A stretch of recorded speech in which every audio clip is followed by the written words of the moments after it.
Hello everyone. In this lecture, we will discuss the role of lexical analyzer. Now, we know that lexical analyzer is the very first phase of the compiler.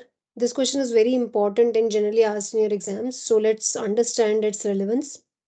So, the first importance is, or the first role of this particular phase is tokenization. As we know that the input to this particular phase is your high level language code, and then the output of this phase is it will generate the stream of tokens. That is what it is trying to say, that the first role is that it takes place the mechanism of tokenization. So in tokenization we will break it into stream of tokens, and the related information will be stored in your symbol table. Now second importance is it gives error messages, and error messages related to if let's say you are using a variable which is exceeding means the length of the variable is, let's say, limited to 64, and if it is exceeding the length, then error message will be displayed. Or if there is some unmatched string, or if there is some illegal character is written, so in all these cases it will display some error messages, and there can be many other conditions also.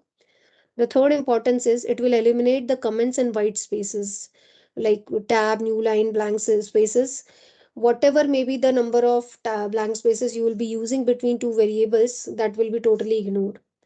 Now, how will we represent it? Let's say if we have a program written in high level language, it will be converted into tokens and it will be saved in your symbol table. So, what are the different components of the token? The first is the particular token that you have generated can be an identifier, let's say x comma y or a comma b. So, what are identifiers? We have variables where we store the values, they are called as identifiers. Also, we can relate it with variables. Now we have separator, and separator can be your brackets, different type of brackets we use, angular brackets, or we can say curly braces brackets, square brackets. Next we have keyword. We have different keywords related to the programming language that we are using. So C, C++, Java, Python, every language have their own set of keywords. So let's say I can write int, if else, for. So these are the different keywords of C language. Similarly, you can use any other language as well. Now, operator is another category where all the operators information will be stored. So this greater than, less than, equal to, greater than, equal to, assignment operator, comparison operator, so many operators are there. Relational operators are there, logical operators are there, arithmetic operators are there. So all that will come in this category. Then we have constants, which are also called as literals.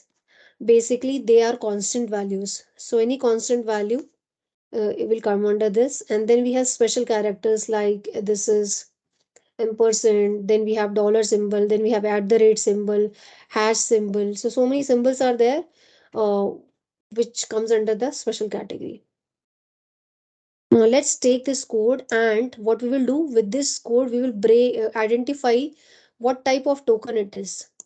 So if I'll try to write this code, see, int main, in which I have written everything in the brackets in this scope, and this is your comment that we have used. Then I have declared a variable a and b, and I have used if else condition. Now see, if I talk about identifier, what are the variables in this code? A and b are the variables. So identifiers in this code will be a and b. Then what are the separators that we have used here? The separator is these curly brackets. This is basically define the scope of the code.